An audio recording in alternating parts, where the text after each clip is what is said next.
ඔන්න ඉතින් ලංකාවට ගිහිල්ලා ගියපු තවත් ට්‍රිප් එකක වීඩියෝ එකක් තමයි අද මං අරන් එන්නේ. මේ වීඩියෝ එක අප්ලෝඩ් කරන්නෙත් ඉතින් ගොඩාක් දවසකට පස්සේ. කොහොම හරි උදේ පාන්දරම ගෙදරින් පිටත් වුණ හින්දා උදේට ඉර නගින ලස්සනත් බලාගෙනම අපි අපේ ගමන පටන් ගත්තා. ඉතින් අපි මේ යන්නේ දවස් 3-4ක විතර ට්‍රිප් එකක්. ගෙදර අයත් එක්ක යන හින්දා හරියටම දවස් ගාන ප්ලෑන් කරෙත් නැහැ. අපි මුලින්ම යන්නේ කතරගමට. ගෙදරින් උදේ පාන්දර පිටත් වෙච්ච හින්දා උදේ 6 වගේ වෙනකොට අපිට කතරගමට එන්න පුළුවන් වුණා.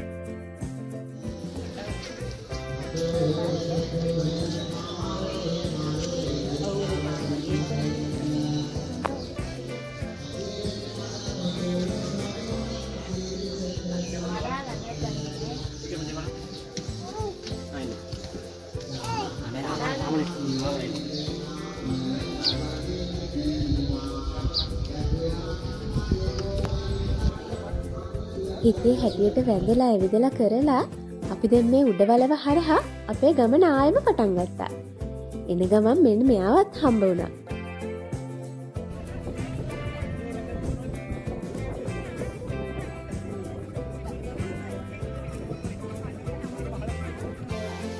ඊළඟට අපි බලන්න ගියපු තැන තමයි සංකපාල රජමහා විහාරය. අපි දැන් මේ පන්සලට ඇවිල්ලා ඉන්නේ. ලොකු භූමි ප්‍රමාණයක පිහිටලා තියෙන මේ විහාරස්ථානය හරිම ලස්සන නිස්කලංක තැන.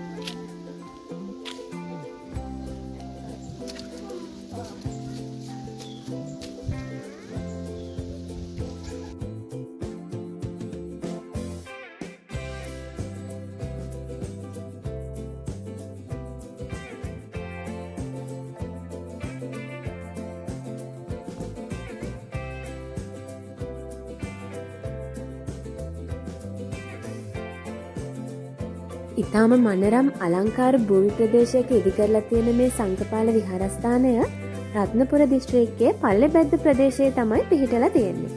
සංචාරක ආකර්ෂණය ගොඩාක් දිනාගත්ත පන්සලක් තමයි මේ සංකපාල විහාරය කියලා කියන්නේ.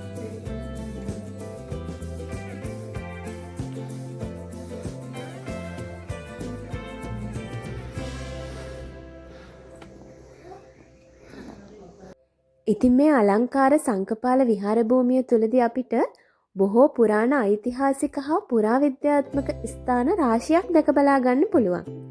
පේනා නේද? මෙතන උඩටම ආවහම අපිට වටපිටාව හරි ලස්සනට පේනවා.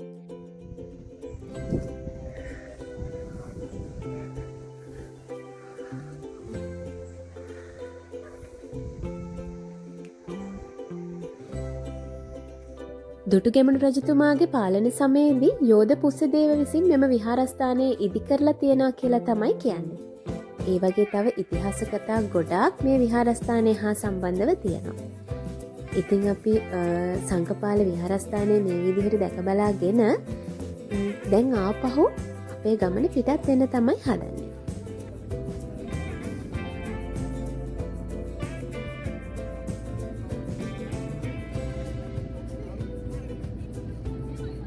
සංකපාල විහාරයෙන් පිටත් වෙලා අපි දැන් මේ යන්නේ රක්වාන හරහා වංගු 10ක් බලාගන්න ගමන් අපි අද නතර වෙන තැනට.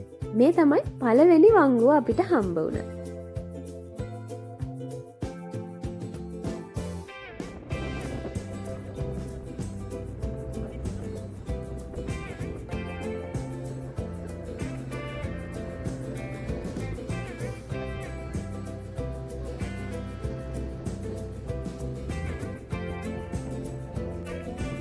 ඒ හරියේ ඒ පාරවල් තාම හදන ගමන් තමයි තියෙන්නේ.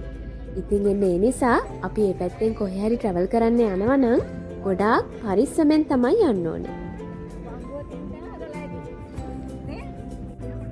ඉතින් මේ පාරේ 7 වෙනි වංගුව ගාව මේ වගේ ලස්සන බුද්ධ ප්‍රතිමාවක් හදලා තියෙනවා. අපි එතන බැහැලා ටිකක් වෙලා ඉඳලා ආයෙම අපේ ගමන පටන් ගත්තා.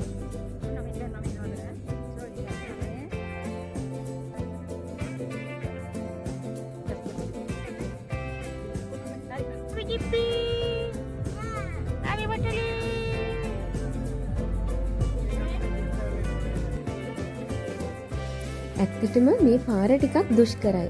මොකද ඒක තාම හදන ගමන් තියෙන නිසා වෙන්නත් ඇති. හැබැයි ඉතින් මේ බලන්න තියෙන වටපිටාව පුදුම තරම් සුන්දරයි. හරිම ලස්සන වටපිටාවක් තමයි තියෙන්නේ.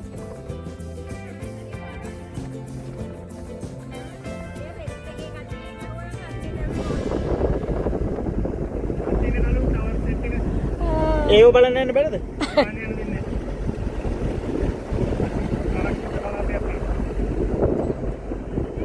ටෙලිකොම් එකේ ඒවද?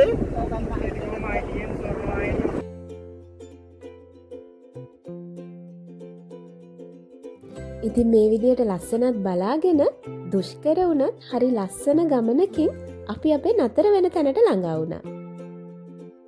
සිංහරාජ පාමුල තමයි අපි අද අපේ නතර වෙන තැන විදිහට තෝරගත්තේ. මොකද අපි හෙට උදේම යනවා සිංහරාජ බලන්න. මං ඊළඟට අරන් එන්නේ අපේ සිංහරාජ වීඩියෝ එක.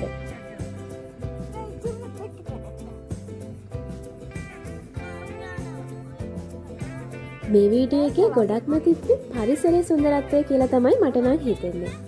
ඉතින් ඒ කොහොම වුණත් මේ තරම් වෙලා මාව බලාගෙන අහගෙන හිටිය ඔයාලට ගොඩක් ස්තුතියි. ඊළඟට ලස්සනම ලස්සන සිංහරාජ වීඩියෝ එකකින් ඉක්මනට හම්බෙමු.